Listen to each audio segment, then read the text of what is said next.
I'm Stephanie Blackwood, 29 years old, and 3 years ago my father screamed at me to get out of his house and never come back. With only one suitcase and $200 to my name, I had nowhere to go. Today, I'm sipping coffee on the balcony of my $30 million Malibu mansion, watching the sunrise over the Pacific Ocean. The journey from that doorstep to this balcony wasn't easy, but it changed everything. Before I dive into how I went from homeless to homeowner of a beachfront paradise, drop a comment letting me know where you're watching from, and hit that like and subscribe button to join me on this journey of turning pain into power. I grew up in a middle-class neighborhood in Denver, Colorado. Our house wasn't anything special, for bedrooms, faded blue siding, and a yard just big enough for a swing set. But for my father, Frank Blackwood, that house represented failure. He'd always dreamed bigger, talked bigger, and blamed everyone else when reality didn't match his expectations. Dad worked as a sales manager for a manufacturing company. He wasn't bad at his job, but he wasn't exceptional either. That mediocrity ate at him daily, turning him into a pressure cooker of resentment that would eventually explode on anyone nearby, usually me. He'd come home, loosen his tie, and immediately find something to criticize. The house wasn't clean enough. Dinner wasn't ready on time. My grades weren't perfect enough. Stephanie, he'd say, examining my report card with a 98% on a calculus test, what happened to the other 2 points? Never mind that I had the highest score in the class. In Frank Blackwood's house, excellence was the minimum expectation. My mother, Grace, was beautiful in that quiet, understated way. She had warm brown eyes that crinkled at the corners when she smiled, which became increasingly rare as the years went by. Mom had been an art teacher before marrying Dad, but he convinced her to quit when my brother Jason was born. A Blackwood wife doesn't work, he declared, as if bestowing some great honor upon her. I watched over the years as her artistic spirit slowly withered under his control. She loved us fiercely, but silently. When Dad would rage, she'd wait until he stormed off, then slip into our rooms with a gentle touch and whispered encouragement. "This will pass," she'd say, but we both knew it never really did. She was the buffer between his anger and us, absorbing the worst of it herself. Looking back, I realized she was trapped in her own way, financially dependent and emotionally manipulated into believing she couldn't survive without him.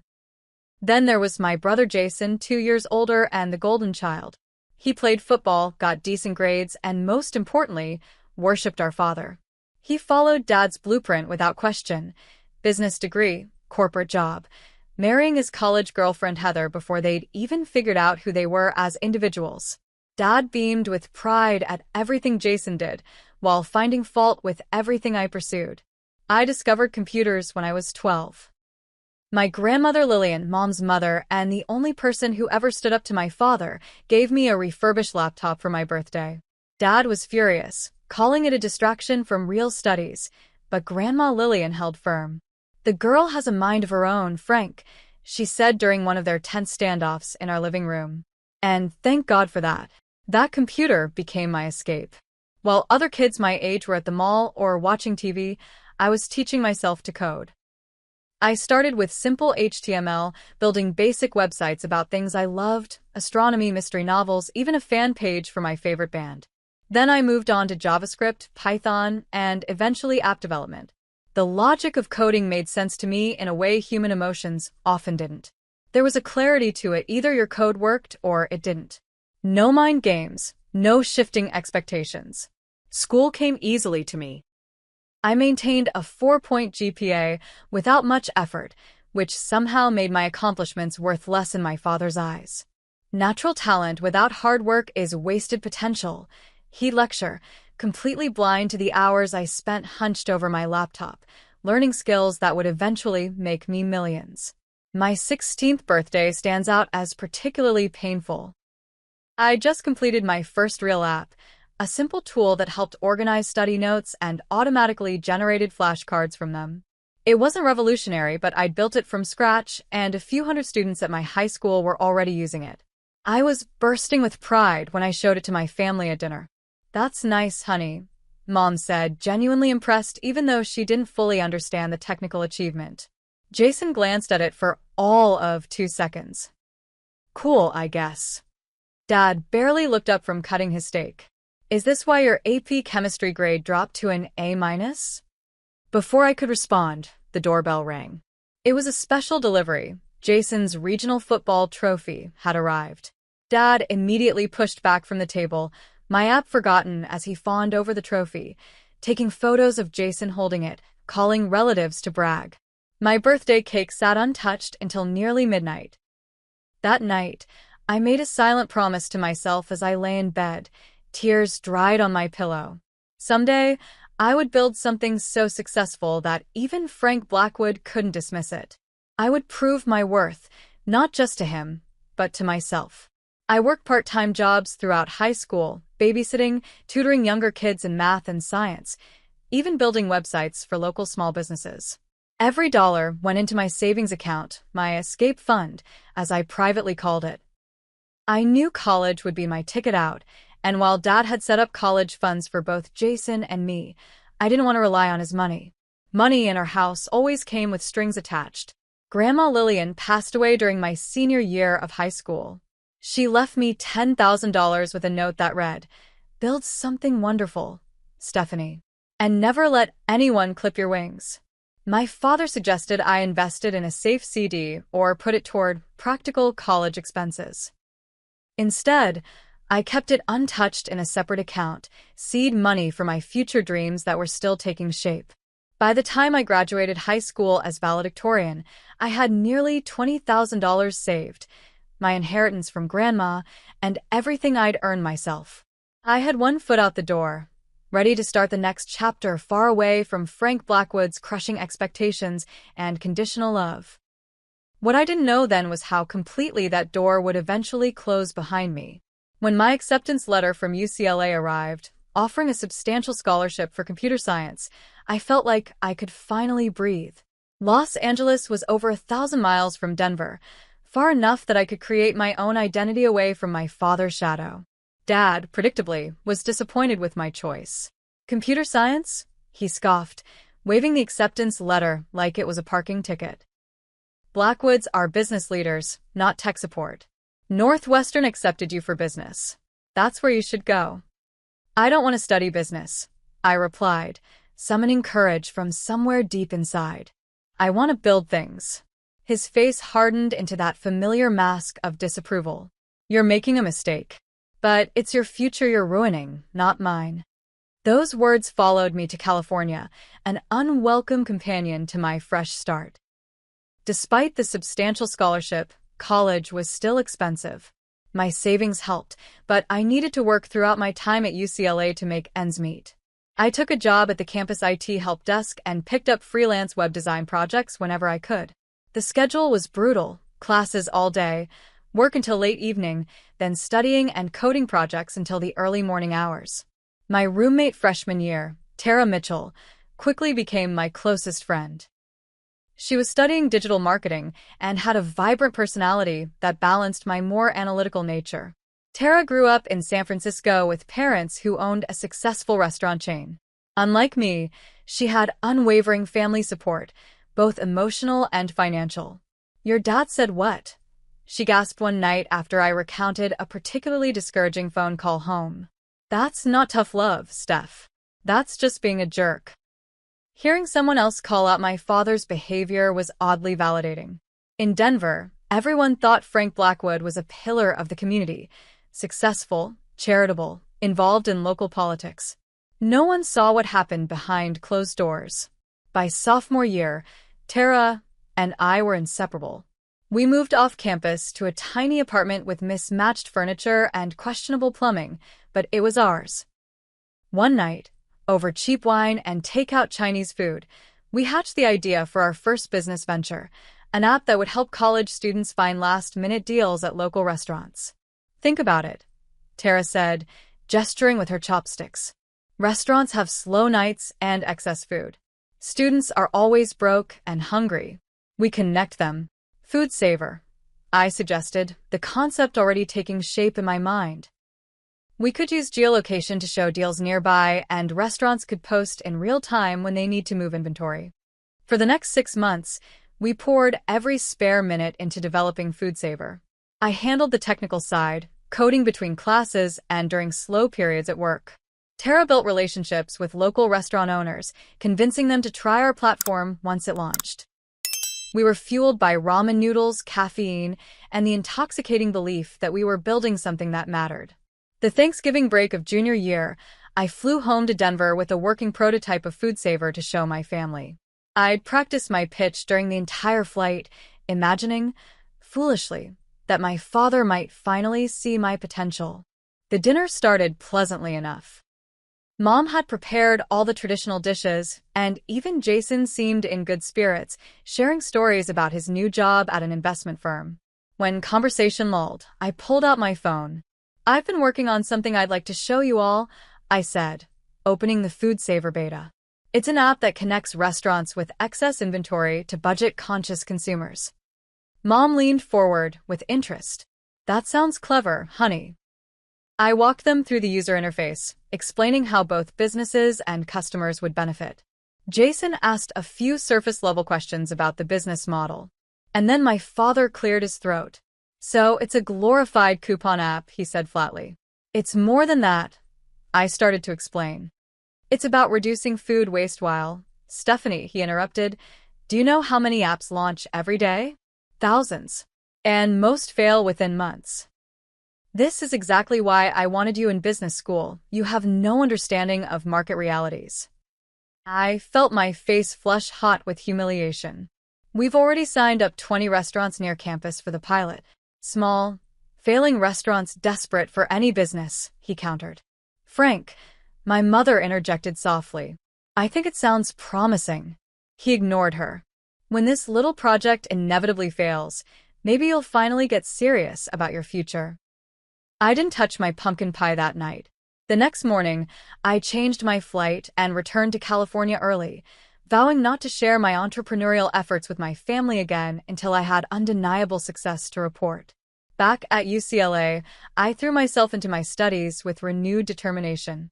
A professor in my advanced algorithms class, Dr. Hayden, took notice of my work and invited me to join a small research group he was leading. Dr. Hayden was everything my father wasn't: encouraging, constructive in his criticism, and genuinely interested in helping his students succeed. "You have a gift, Stephanie," he told me after I presented a particularly innovative solution to a complex programming challenge. "But more importantly, you have grit. That combination will take you far." Under his mentorship, I flourished academically. He also connected me with an internship opportunity at TechForward, a rising startup developing security solutions for enterprise clients. The internship was unpaid, which meant working even more hours at my paying jobs, but the experience and connections proved invaluable. Meanwhile, FoodSaver launched officially but struggled to gain traction. Despite Tara's marketing efforts, we couldn't achieve the critical mass of users needed to make the platform viable. After 4 months, we made the difficult decision to shut it down. "I'm sorry," I told Tara the night we officially pulled the plug. "I feel like I failed us." She refilled our wine glasses and raised hers in a toast to failing forward.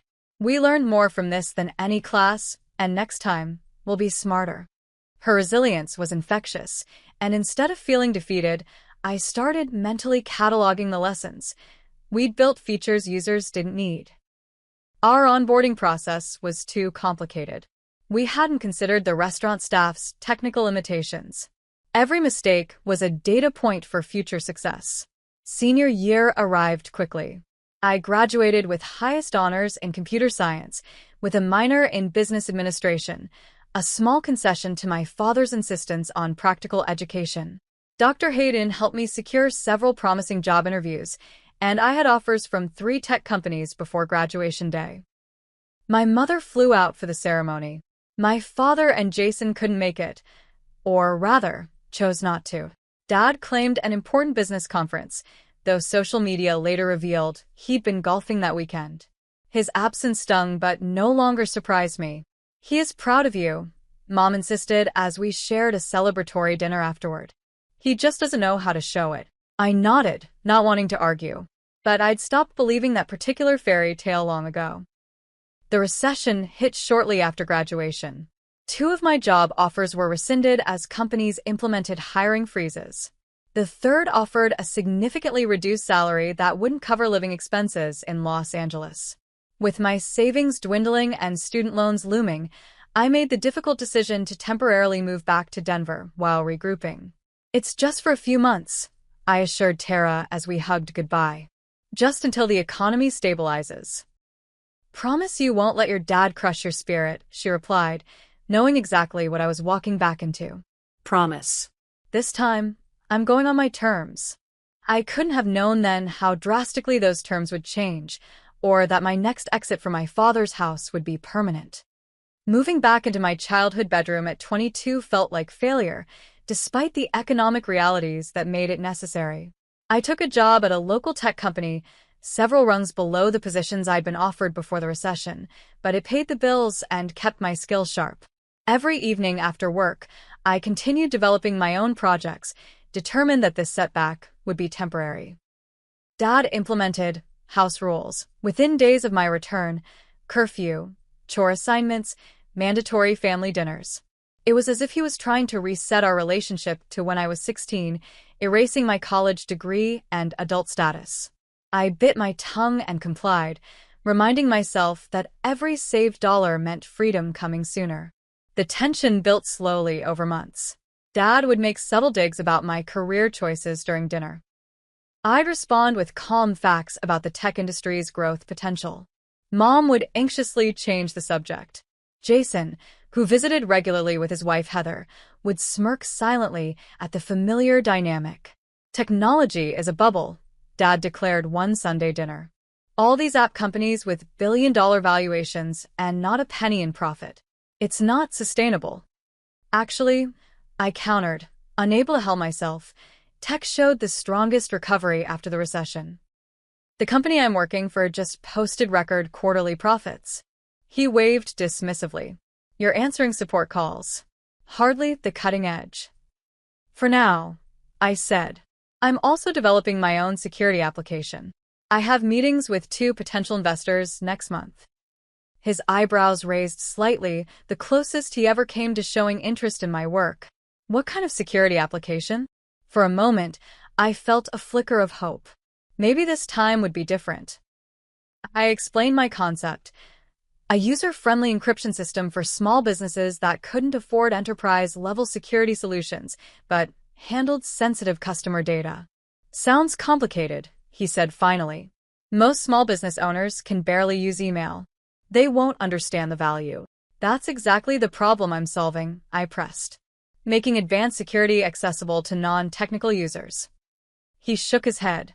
"You need to focus on climbing the ladder at your current job. Prove yourself there before chasing fantasies." I clenched my jaw and fell silent. The familiar disappointment settled in my stomach like a stone. The catalyst, when it finally came, was something trivial. On a Tuesday evening in June, I came home later than usual. A bug in my application had kept me at the office until 9, and I'd texted Mom that I'd missed dinner. When I walked through the door, Dad was waiting in his armchair, like a judge ready to pass sentence. "Your mother kept dinner waiting for an hour," he said without greeting. I texted that I'd be late. There was an issue at work I needed to fix. "At your real job or your imaginary company?" His tone was razor sharp. I took a deep breath. "Dad, I'm working on something important. Something that could change everything for me." "What you're doing," he said, standing up, "is living in a fantasy world. You're wasting your education and your potential on pipe dreams." I'd heard it all before, but that night, something inside me refused to absorb one more word of his criticism. My pipe dreams are already generating interest from actual investors. People who understand technology see the value in my work, even if you can't. His face darkened. "Watch your tone, young lady. As long as you live under my roof, I follow your rules." "I know. And I have been. But that doesn't give you the right to dismiss everything I'm passionate about." "Passionate?" He scoffed. "Passion doesn't pay bills. Practical career choices do. Your brother understood that." He's already being considered for a management position while you're still playing with computers. I'm not playing with anything. I'm building a business. And comparing me to Jason doesn't work anymore. We're different people with different skills. Mom appeared in the doorway, anxiety written across her face. Dinner's in the oven if you're hungry, Stephanie. The problem, Dad continued as if she hadn't spoken, is that you've always thought you were too smart to listen to advice. Your grandmother filled your head with nonsense about following your dreams, and look where it's gotten you. Back in your childhood bedroom at 22. The mention of Grandma Lillian ignited something fierce inside me. Don't bring her into this. At least she believed in me. And I don't. Who paid for your education? Who put a roof over your head? Who's supported you your entire life? Supported me? I laughed incredulously. You've criticized every choice I've ever made. Nothing I do is ever good enough for you. Because you consistently make poor choices. His voice rose. You chose the wrong degree, the wrong career path, and now you're wasting time on a business idea that will never succeed. Jason and Heather had arrived for an impromptu visit during our argument, standing awkwardly in the hallway. Maybe we should come back another time, Jason suggested. No, stay, Dad said. Perhaps your sister could learn something from your example. That was the final match to the gasoline. I don't need to learn from Jason's example. I'm not Jason. I'm not you. And I'm done trying to meet your impossible standards. Dad's face contorted with anger. If you're so confident in your abilities, perhaps it's time you stood on your own 2 feet completely. No more safety net. Frank, Mom interjected, let's all calm down. He ignored her. I've carried you long enough. You think you know better than everyone? Prove it. I will, I said, my voice surprisingly steady despite the adrenaline coursing through me. Not under my roof, you won't. His words came slowly, deliberately. Get out and stay out. You're no daughter of mine. The room fell silent. Mom's hand flew to her mouth, eyes wide with shock. Jason looked down at his feet. Heather, to her credit, looked horrified. Frank, you don't mean that, Mom whispered. I do, he said, never taking his eyes off me. She wants independence? She's got it. Tonight. I stood perfectly still, absorbing the full impact of his words. The pain was breathtaking, a physical ache radiating from my chest. But beneath the pain was something unexpected. Relief. The pretense was over. The conditional love had finally shown its true face. Fine, I said quietly. I'll pack my things. Stephanie, no. Mom pleaded, tears streaming down her face. Frank, stop this right now. But it was too late. Something had broken between us that couldn't be repaired with apologies or time. I walked upstairs to my room, pulled out my largest suitcase, and began methodically packing essentials. Clothes, toiletries, my laptop and equipment, important documents. The rest, childhood mementos, books, old photos, would have to stay behind. Mom appeared in my doorway, frantic. Don't go. He'll calm down. He always does. I zipped the suitcase closed. This isn't about his anger, Mom. This is about me finally accepting that nothing I do will ever be enough for him. And I can't live like that anymore. Where will you go? She asked, her voice small. I'll figure it out. I hugged her tightly, memorizing the smell of her perfume. I'll be okay. I promise. Jason stood awkwardly in the hallway as I dragged my suitcase downstairs. This is crazy, he said. Just apologize and wait until tomorrow. I shook my head. There's nothing to apologize for. Dad sat in his armchair, pretending to read the newspaper. He didn't look up as I walked past. His silence was the final confirmation that his ultimatum wasn't a momentary rage, but a deliberate severing. At the door, I turned back one last time. Mom, I'll call you soon. Dad. I paused, searching for parting words that wouldn't haunt me later. Finding none, I simply said, goodbye. The door closed behind me with a definitive click. I stood on the porch of my childhood home, one suitcase containing all my worldly possessions, $230 in my checking account, and no idea where I would sleep that night. I made it to my car before the tears came. Fumbling with the keys, I finally got the engine started, only to hear an ominous grinding sound.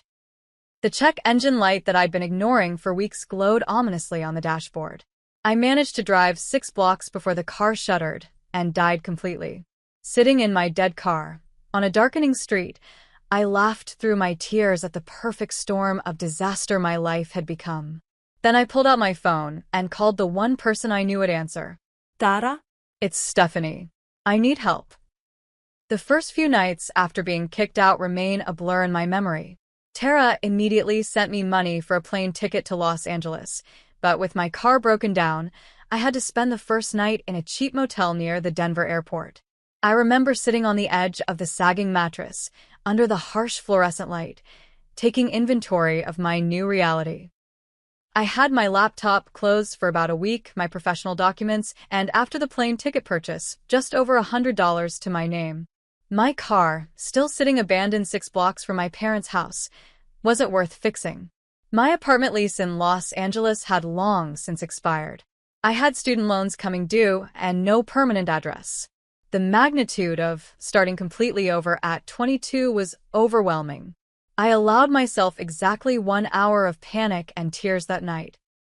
Then I washed my face, opened my laptop, and began making plans.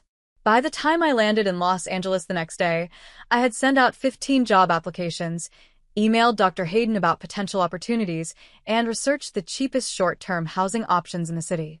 Tara was waiting at the airport, wrapping me in a hug before I could even set down my suitcase. "You're staying with me until you figure things out," she insisted as we drove to her apartment. No arguments. Tara's studio apartment was barely big enough for one person, let alone two, but we made it work. I slept on an air mattress that slowly deflated throughout the night, requiring reinflation every evening. I kept my belongings neatly contained in my suitcase, trying to minimize my footprint in her space. Despite her generosity, I was determined not to become a burden. "I won't stay long," I promised on my 3rd night there. "Just until my first paycheck." "Shut up and eat your ramen," she replied affectionately. "Mi casa es su casa, especially when your dad is being a world-class jerk." Pride made me want to call home, to show them I was fine without their help. Reality kept me from making that call. I wasn't fine. I was one missed opportunity away from true homelessness, and that knowledge kept me awake long after Tara fell asleep each night. A week after arriving in LA, I got an email from Dr. Hayden that changed everything. His former colleague needed a junior developer at a cybersecurity firm, and he'd recommended me. The salary was modest but enough to live on, and more importantly, it was in exactly the field where I wanted to build my career. "They need someone who can start immediately," Dr. Hayden explained when I called him. "The interview is just a formality. The job is yours if you want it." I started the following Monday. The company, SecureLink Solutions, was small but growing, with a client list that included several Fortune 500 companies. My role involved debugging existing security protocols and assisting in developing new features. The work was challenging and exactly the kind of experience I needed. With my first paycheck, I found the cheapest housing option possible, a bedroom in an apartment shared with 3 other young professionals in a less desirable part of the city. Melissa was a paralegal, Brandon a personal trainer, and Dina a restaurant manager. None of us were living our dream scenarios, but we made it work, establishing cleaning schedules and quiet hours, sharing communal items like toilet paper and dish soap to save money. My bedroom was barely larger than a walk-in closet, fitting only a twin mattress on the floor and a small desk I found on the street and refurbished. But it was mine, paid for with my own money, with no conditions or criticism attached. The first night in that tiny room, I slept better than I had in years. I established a ruthless budget. Every unnecessary expense was eliminated. I meal prepped simple dishes on Sundays, brought lunch to work every day, and turned down happy hours and dinners out. Half of each paycheck went to living expenses, a quarter to student loan payments, and the remaining quarter into savings, my new startup fund. Nights and weekends belonged to my own project. The security application I'd begun developing before being kicked out was taking shape into something with real potential. I called it ShieldKey, a simple interface hiding sophisticated encryption technology that would allow small businesses to protect customer data without needing an IT department. 6 months into this new life, I attended a tech meetup focused on cybersecurity innovations. The event was held at a co-working space downtown, offering free pizza and networking opportunities. I almost didn't go. I was exhausted from a particularly challenging week at work, but Tara insisted. "You need to talk to actual humans sometimes," she said, practically pushing me out the door. Plus, free dinner. The pizza was mediocre, but the connections were invaluable. Particularly Adrian Wright, a user experience designer who asked thoughtful questions during my informal discussion about ShieldKey with a small group of attendees. "The technology sounds solid," he said as we continued our conversation over lukewarm soda afterward. "But your interface needs work if you want non-technical users to adopt it." Rather than feeling criticized, I was intrigued.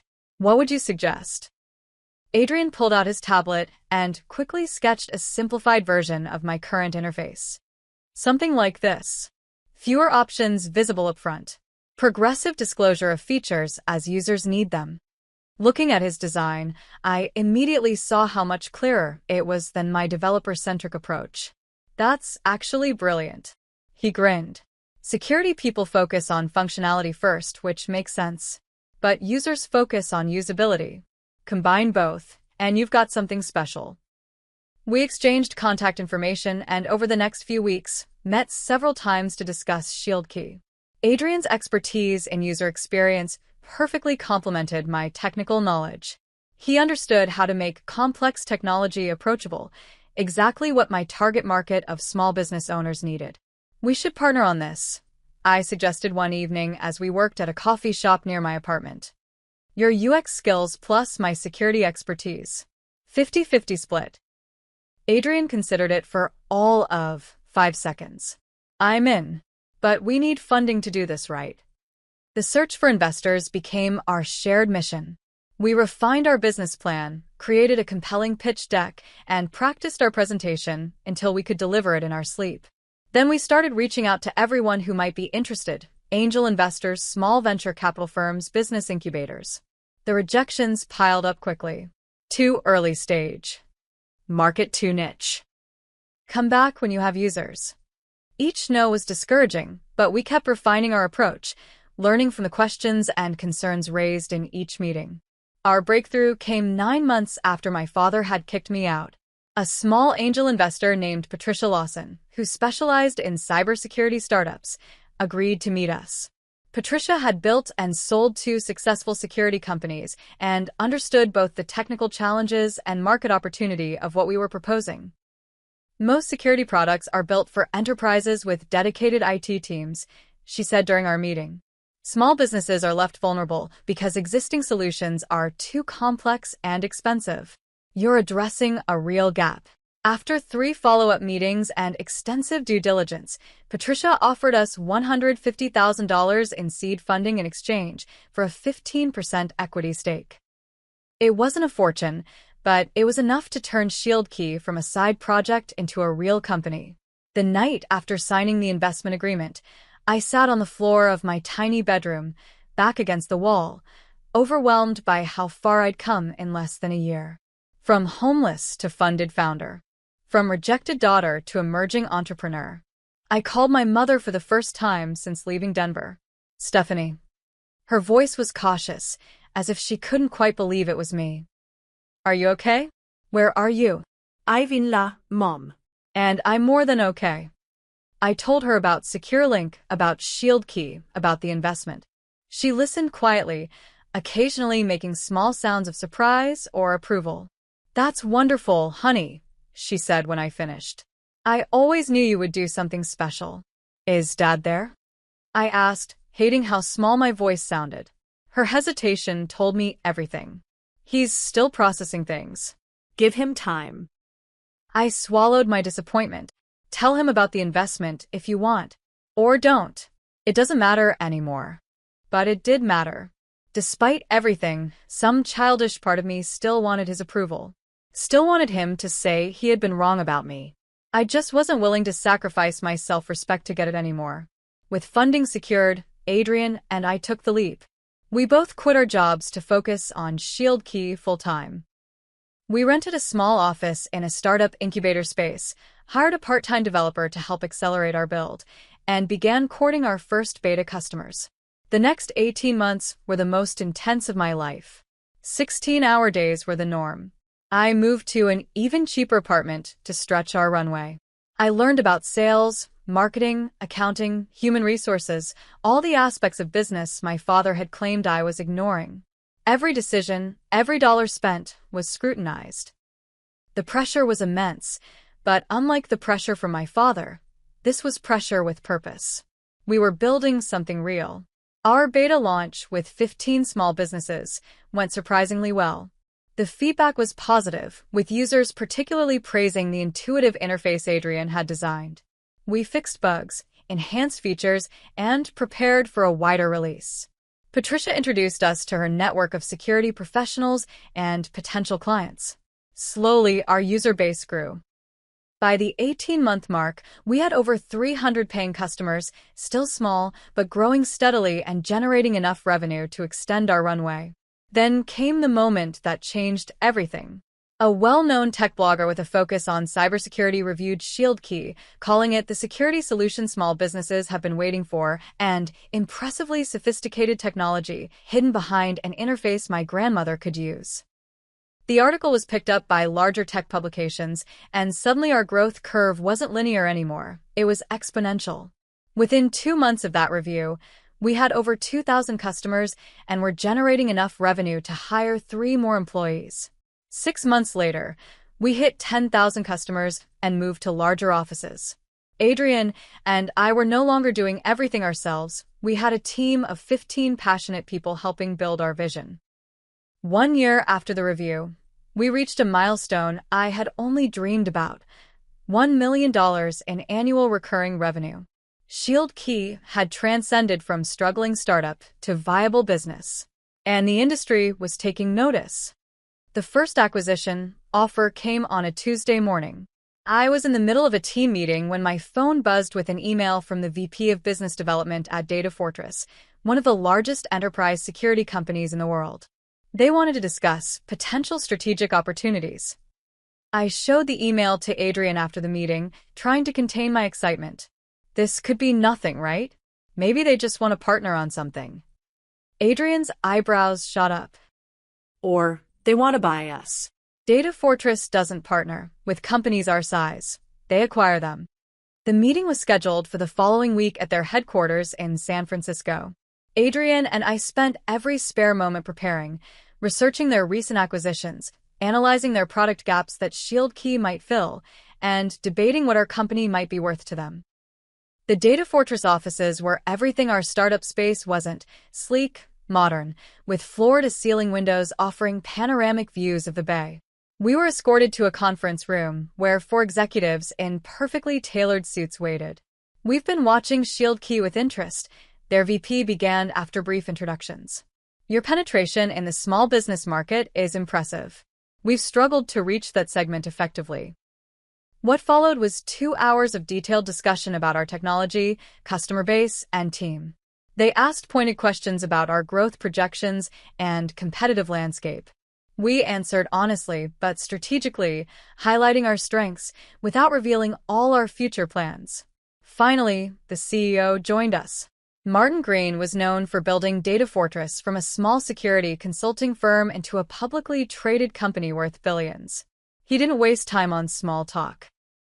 "We'd like to acquire Shield Key," he stated plainly. "We believe it would complement our enterprise offerings and give us entry into a market segment we've failed to capture." My heart raced, but I kept my expression neutral. "We're not actively seeking acquisition. Everyone has a number," he replied with a slight smile. "Ours is $2 million. It took every ounce of self-control not to react visibly. $2 million would change my life completely. I could pay off my student loans, buy a house, have financial security I'd never known." But looking at Adrian's carefully blank expression, I knew we were thinking the same thing. It wasn't enough. We appreciate the interest, I said carefully. But we believe ShieldKey has significant growth ahead. 2 million doesn't reflect our current value, let alone our future potential. Martin nodded, unsurprised. Think about it. The offer stands for 2 weeks.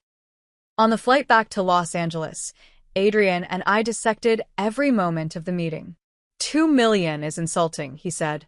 We're already generating close to 1 million in ARR, growing at over 20% month over month. I agreed. But the fact that Data Fortress is interested at all validates everything we've built. Others will follow. Adrian was right. Within days of declining Data Fortress's offer, we received inquiries from 2 other major security companies. Word had gotten out that we were in play. Suddenly, ShieldKey wasn't just a promising startup. It was a valuable acquisition target. The next 6 months were a whirlwind. We hired a chief revenue officer with experience scaling security companies. We expanded our engineering team to accelerate our product roadmap. We moved again to offices that could accommodate our growing staff, now numbering 35. Our customer base crossed 25,000, and our annual revenue hit 3 million. Industry analysts began mentioning ShieldKey as a disruptive force in the small business security market. We were invited to speak at major technology conferences. A prominent tech magazine included me in their 30 under 30 list of promising young entrepreneurs. The next acquisition offer came from SecureTech, the largest competitor to Data Fortress. Their initial offer was 8 million, a significant improvement, but still not reflective of our growth trajectory. After 2 rounds of negotiations, they increased to 12 million. It was tempting. Very tempting. But our momentum was only increasing. Our newest feature, automated compliance reporting for various regulatory standards, was generating particular interest from slightly larger businesses than our initial target market. We're just scratching the surface of our potential, I told Adrian as we debated the offer over late-night takeout in our office. If we sell now, we'll always wonder what could have been. He nodded slowly. So we keep building. And build we did. Our team expanded to 50, then 70. We opened a small office in New York to better serve East Coast clients. Our annual recurring revenue passed $10 million, a milestone that seemed impossible just 2 years earlier.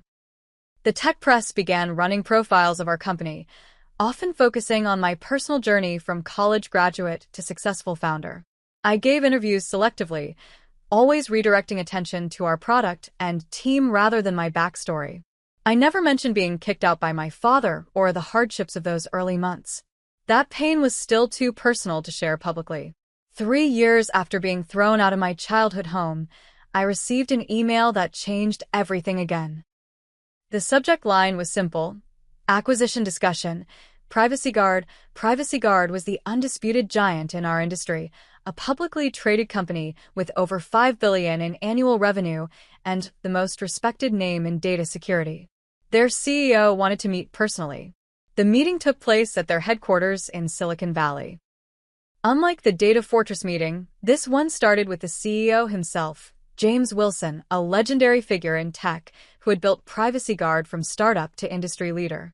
I rarely do these meetings personally, he said after we were seated in his surprisingly modest office. But I've been following ShieldKey's progress with interest. You've accomplished something remarkable, making enterprise-grade security accessible to businesses that previously couldn't afford or manage it.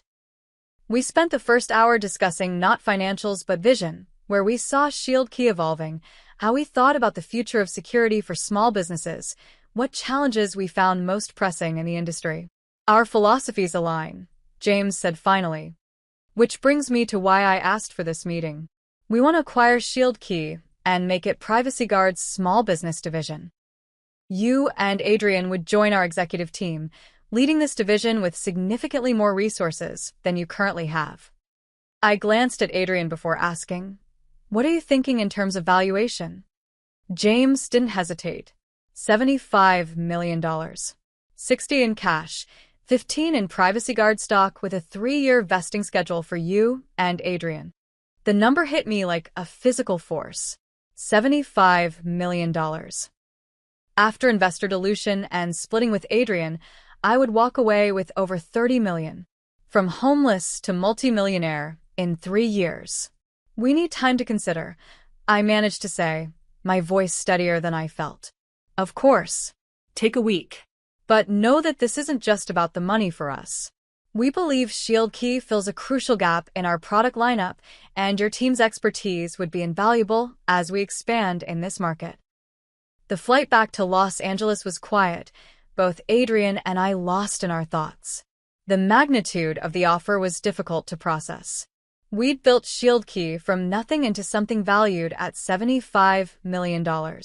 After extensive discussions with our board, our lawyers, and each other, we decided to accept Privacy Guard's offer. The acquisition would give our technology the reach and resources to help far more businesses than we could achieve independently. Our team would remain intact, and Adrian and I would have the opportunity to continue leading our vision, but with vastly more support. The day the acquisition closed, I sat alone in my office after everyone had left for the celebration party. I opened my banking app and watched as my portion of the proceeds, $32 million after all deductions, appeared in my account. The number seemed surreal, disconnected from reality. I thought about the night my father had told me to get out and stay out, about sleeping on Tara's floor, about the tiny bedroom with the mattress on the floor, about all the ramen dinners and missed social events to save every possible dollar. Then I called a real estate agent. I'm interested in purchasing a house in Malibu, I said. My budget is around $30 million. 2 weeks later, I signed the papers on a modern glass and steel mansion perched on a cliff overlooking the Pacific Ocean. 5 bedrooms, 7 bathrooms, an infinity pool that seemed to merge with the horizon, and floor-to-ceiling windows that filled every room with light and ocean views. The price tag, $28 million. It was extravagant. Possibly irresponsible. Definitely more house than I needed. But standing on the balcony that first evening, watching the sunset paint the sky in shades of orange and pink, I felt something I hadn't experienced in years. Peace. I had proven my father wrong in the most definitive way possible. I had built something valuable.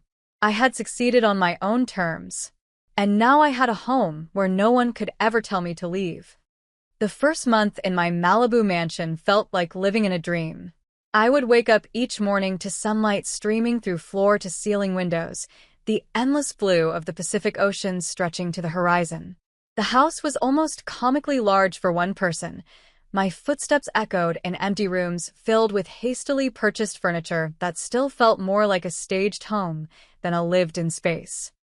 I hired a housekeeper, a groundskeeper, and a personal assistant to manage the practical aspects of my new life. When the housekeeper asked about my preferences for various rooms, I often had no answer. I'd never had the luxury of preferences before, only necessities and compromises. Whatever you think is best became my standard response, which visibly frustrated her. She wanted direction. I was still adjusting to having choices. The transition from scrappy entrepreneur to wealthy executive came with unexpected challenges. At Privacy Guard, I led a division with 100 employees and a substantial budget. People looked to me for decisions affecting millions of dollars and countless customers. I handled those responsibilities with confidence born from building Shield Key from nothing. But in my personal life, I felt strangely adrift. The constant struggle that had defined my existence since college was suddenly gone. The necessity of working 16-hour days, of tracking every dollar, of making each decision with survival as the primary consideration, all vanished overnight. In their place was a void I didn't know how to fill. Adrian noticed during one of our strategy sessions at Privacy Guard headquarters. "You seem distracted lately," he said as we grabbed coffee afterward. "Everything okay with the new place?" "The house is incredible," I replied automatically. "I still can't believe it's mine." He studied me for a moment. "That wasn't what I asked." I sighed, grateful for a friend who knew me well enough to see through the surface. I should be ecstatic, right? I have everything I've worked for. But sometimes I wake up in this massive house, and it feels empty. "Have you told your family about any of this?" he asked carefully. He knew the broad strokes of my estrangement, but not all the details. I shook my head. Mom knows I'm doing well, but not specifics.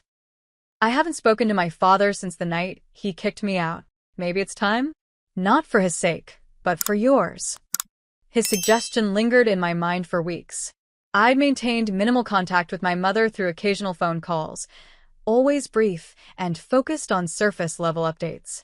She knew about Shield Key's success in general terms, but not about the acquisition or my new wealth.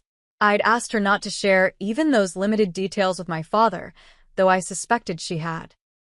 Jason had reached out once, shortly after a tech publication ran a profile mentioning Shield Key's rapid growth. His message was awkwardly congratulatory, with an undercurrent of surprise that suggested he'd shared our father's doubts about my path. I'd responded politely, but briefly. 3 months after moving to Malibu, I received an unexpected email from my father. The subject line was simply, "Congratulations. Stephanie," it read. "Your mother showed me the article about your company's acquisition. Impressive accomplishment. Would like to reconnect when you're next in Denver. Dad." No palegi. No acknowledgement of our estrangement or his role in it. Just a terse note that managed to be both congratulatory and demanding at once. Classic Frank Blackwood. I didn't respond immediately. Part of me wanted to ignore it completely, to let him feel a fraction of the rejection he'd inflicted on me. Another part, the wounded child still seeking approval, wanted to reply immediately, detailing every success, every validation that proved how wrong he'd been. Instead, I forwarded the email to my therapist, another luxury my new wealth afforded, with a simple question: how do I handle this? Dr. Brennan had been helping me process the complex emotions surrounding my family relationships and sudden wealth.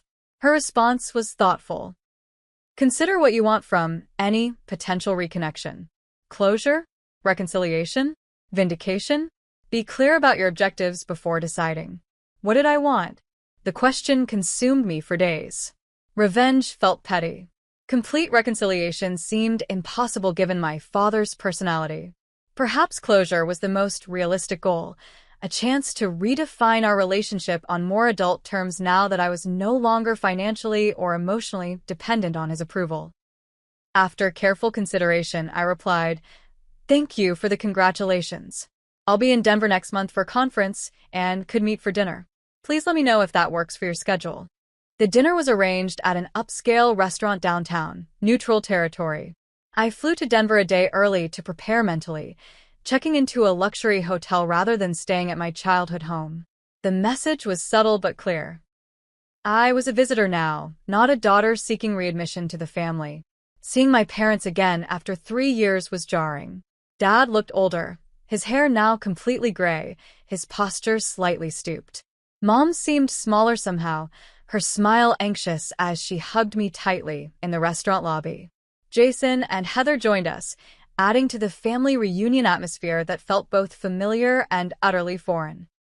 "You look well," Dad said as we were seated, his eyes taking in my tailored designer dress and the subtle indicators of wealth I hadn't even realized I'd adopted: the expensive watch, the confident posture of someone who no longer feared financial insecurity. "Thank you," I replied.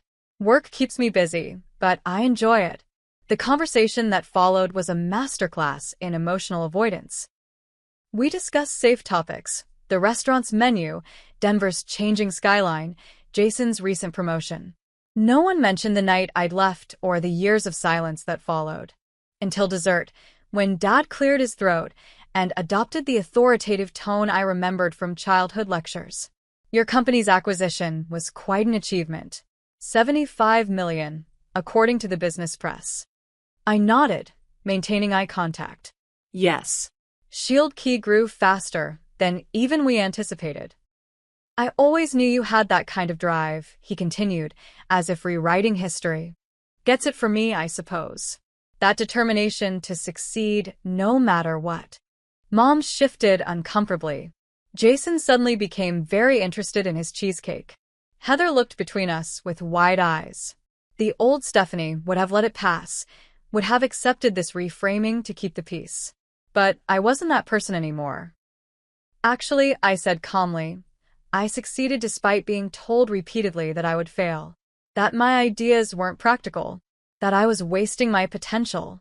Dad's expression tightened. I was tough on you because I wanted you to be prepared for the real world.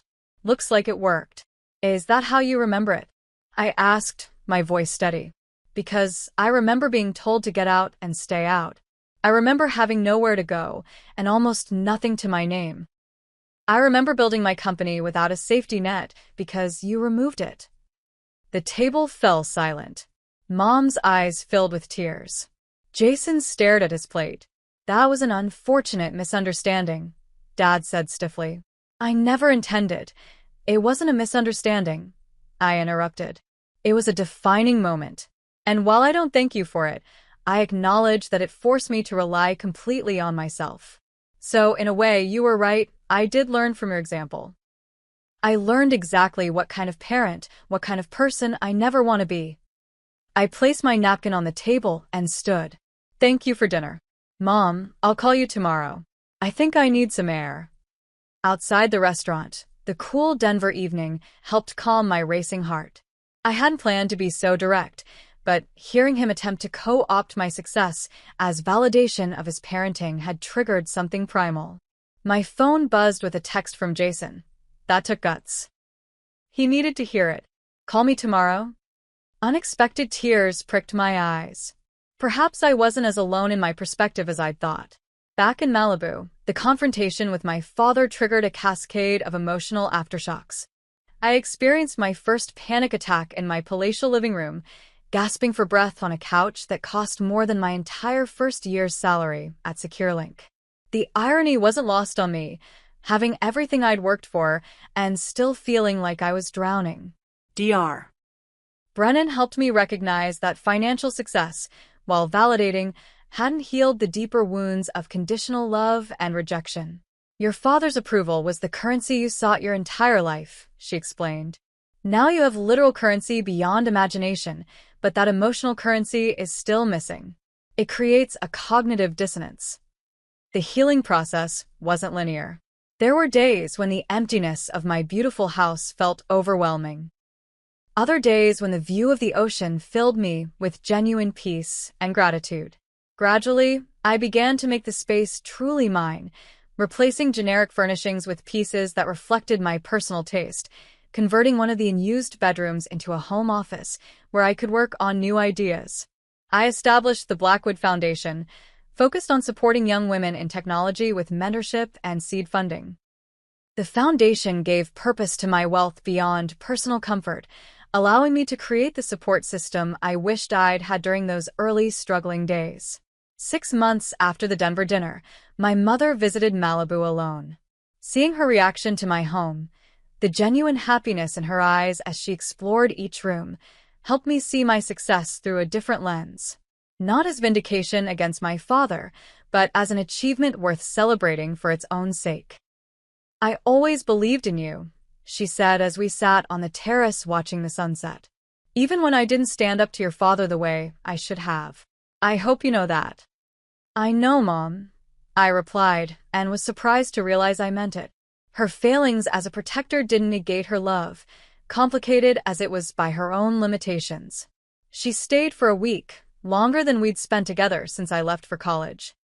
In that time, we began rebuilding our relationship as adults, not mother and dependent daughter, but two women with shared history and genuine affection. Jason and I reconnected as well, our adult relationship healthier than our competitive childhood dynamic. He visited with Heather and their newborn son, my nephew Thomas. Holding that tiny human, I felt a fierce determination that he would never experience the conditional love that had shaped my childhood. My father remained distant, our contact limited to occasional emails and brief phone conversations on holidays. I accepted that a meaningful relationship might never be possible given his inability to acknowledge his role in our estrangement. That acceptance, painful as it was, brought its own kind of peace. 3 years after acquiring my mansion, I no longer felt like an imposter in my own life. The house had become a true home, filled with memories of friends gathered around my dining table, of quiet mornings watching dolphins play in the distance, of late nights working on new ideas that excited me regardless of their profit potential. I'd found a balance between my role at Privacy Guard and personal projects that fed my entrepreneurial spirit. I'd built a social circle of genuine friends who knew my story, but didn't define me by either my wealth or my past struggles. And most importantly, I'd begun to define success on my own terms, not as a repudiation of my father's criticism, but as an authentic expression of my values and abilities.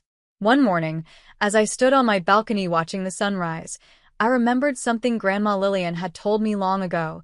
Success isn't about proving others wrong, Stephanie. It's about proving yourself right. In that moment, with the first light of day illuminating the endless horizon, I finally understood what she meant. 5 years have passed since I first stepped into my Malibu mansion. 5 years since the acquisition that transformed me from struggling entrepreneur to wealthy executive. The journey from that painful night when my father threw me out to where I stand today continues to shape every aspect of my life, though in ways I never could have anticipated. My professional life evolved significantly after the initial 3-year commitment to Privacy Guard ended. While the experience had been valuable, I missed the autonomy and creative freedom of running my own company.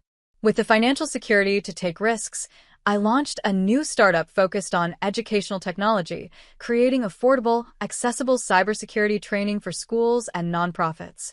EdSecure combines my technical expertise with a mission that feels deeply personal. Growing up with limited access to technology education showed me how crucial these skills are for future opportunities. We price our products on a sliding scale, making enterprise-level security training available to organizations with limited budgets. After 2 years, we're serving over 5,000 schools nationwide, with a team of 40 passionate employees who share my vision. My relationship with Adrian remains one of my most valued professional partnerships.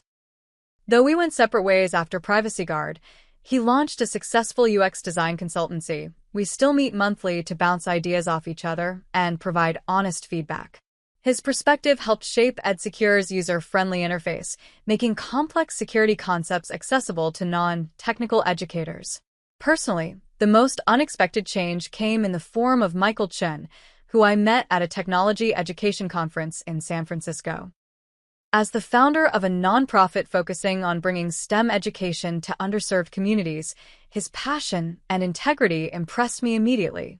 Unlike previous relationships where my success or wealth became a complicating factor, Michael was secure in his own purpose and accomplishments.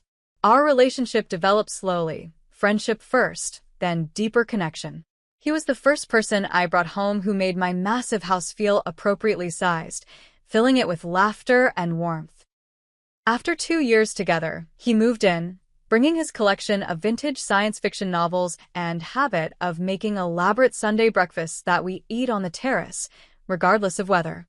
"Your success is part of you, not all of you," he told me once when I worried about the imbalance our financial situations might create. I fell in love with Stephanie the person, not Stephanie the millionaire. The healing process with my family continues to evolve in complex ways.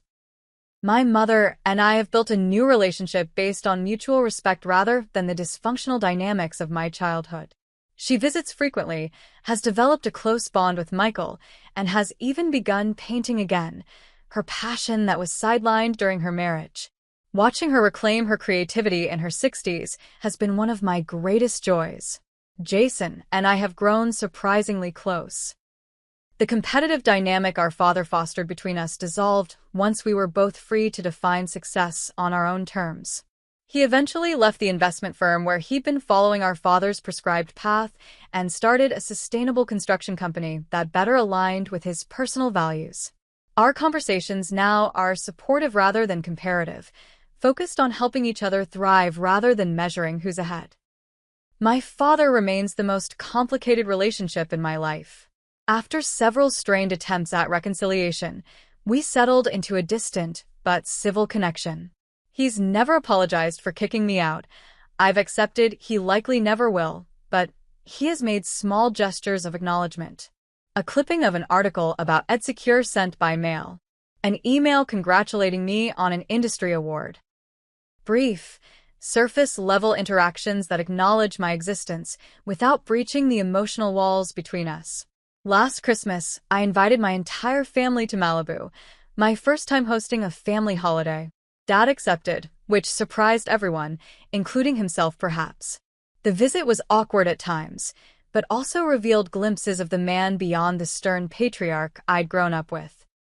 Watching him play with Jason's children on the beach, I saw a momentary softness I'd rarely witnessed in childhood. "Your house is quite something," he said on the last night, as we stood on the balcony after everyone else had gone to bed. "You've done well for yourself." "Thank you," I replied, accepting the closest thing to approval he could offer. "I still think business school would have been a more direct path," he added, unable to resist a small criticism. I smiled, no longer wounded by his inability to fully embrace my choices. "Maybe, but this was my path." He nodded, and we stood in silence, watching the moonlight on the ocean. Not reconciled, not healed, but at peace with our differences in a way that would have seemed impossible 5 years ago. One of the most meaningful aspects of my journey has been the opportunity to mentor young women facing similar family pressures around their career choices.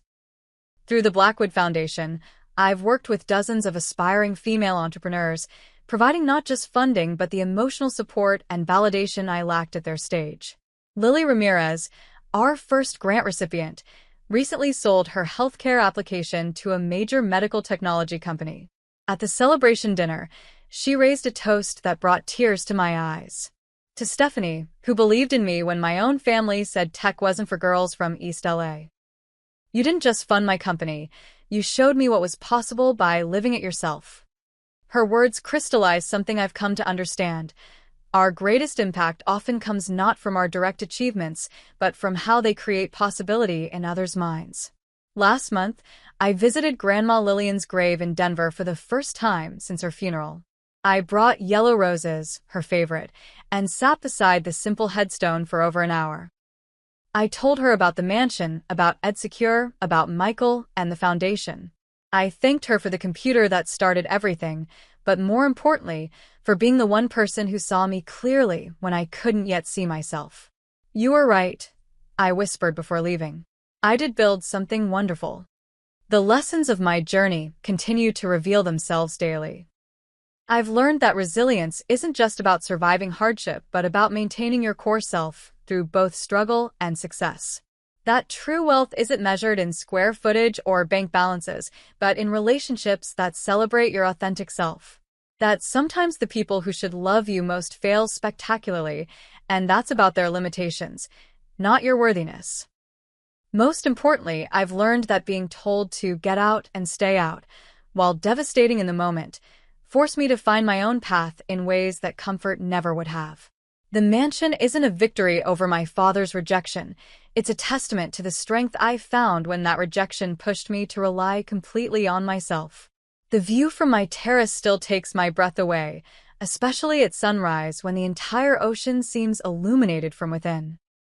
But now I understand that the peace I feel watching those sunrises comes not from what I own but from who I've become. Someone who finally believes in her own worth, regardless of external validation or criticism. If there's one message I could share with anyone facing rejection or family wounds similar to mine, it's this: the people who can't see your value don't determine your worth. Their limitations aren't your destiny.